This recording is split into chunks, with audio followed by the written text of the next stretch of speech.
I'm going to blame them for why I chose to be disrespectful, why I chose to be late, why I chose to pout around. Well, it's because of you. If you wouldn't have talked to me like that, I wouldn't have to talk like this. If you wouldn't have said that, I wouldn't be in a bad mood. It's somebody's fault. I'm going to blame you for how I'm treating you. You're getting what you gave me, which means you control me, which isn't true at all. It isn't true at all, but this begins to be the cycle of building irresponsibility into your relationships. And it comes in the form really of what Alcoholics Anonymous would call triangulation, but I just refer to it as the irresponsibility cycle. Here's how this works. All you need in all of your environment is you just got to find a bad guy.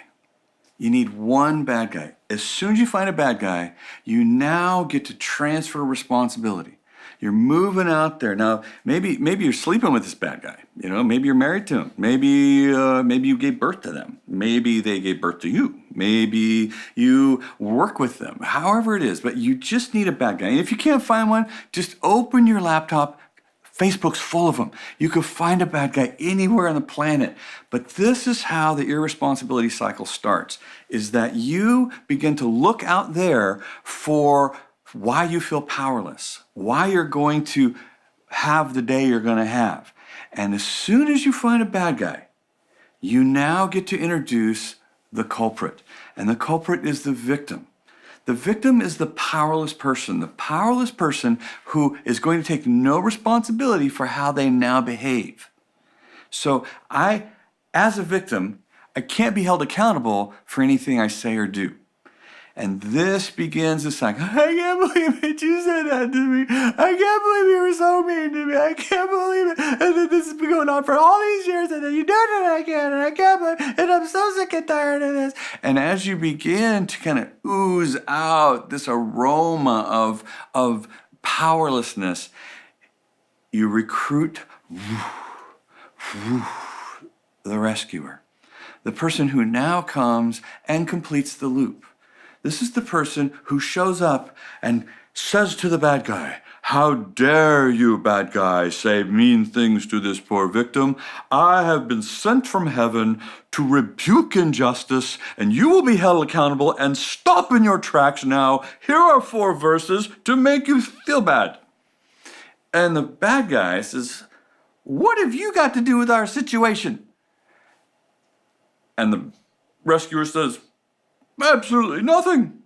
But my life often feels out of control, so I like to get overly involved in other people's problems." And here we go. We now have someone who has taken responsibility from the victim and is going to now deal with the problem that they don't have. And then the bad guy says, "I can't believe you come over here, you just get involved in a situation, and then you start saying I'm doing bad things. I didn't do bad things. You weren't even here. You didn't even know what I said. You didn't hear what I said. I can't believe you treat me like this. Help, help." And now the former bad guy becomes the victim, who then takes the rescuer and turns them into the new bad guy. Help, help. And then woof, whoop, here comes a new rescuer who lands in place and says, "How dare you pick on this person, accuse them of things you don't even know what was said, you weren't there. You need to cease your injustice. I am an ambassador of heaven. Here are 4 verses to make you feel bad." And the loop continues. And our families are destroyed. Our relationships in our community are torn apart. Our work environment is turned on its head. Our churches burned to the ground and split open because we found a bad guy. We absolved the owner of all responsibility. We transferred responsibility to somebody who's not even involved. And this cycle continues. Now, where's the original victim? Where's the person that started this whole thing? They're over on the beach sipping pina coladas. They just have absolutely no responsibility for their own life. So rather than get pulled into this irresponsibility cycle of triangulation, understand what it looks like to be a powerful person. It looks like powerful people understand something. They understand that I require respect and responsibility in all my relationships. I expect it of myself and I expect it of you. as we work together in relationship, if you come to me and go, that person's on me, I'm like, oh my gosh, you sound really upset. I'm so upset. I just can't believe they did that. Like, wow, have you talked to them yet? Well, no, you can't talk. Nobody could talk to them. Wow. So they don't even know that you have this big of a problem with them. Oh my gosh. Well, I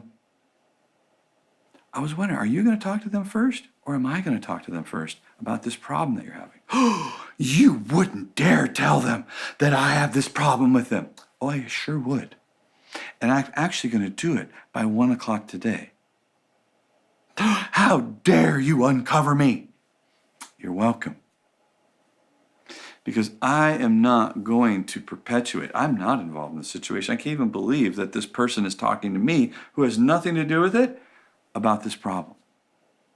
One of two things is going to happen. Either this person who has a problem with that person is actually going to talk to them so they have a chance of resolving that problem, or this person is never going to talk to me about another one of their problems again. Either of these makes me deliriously happy.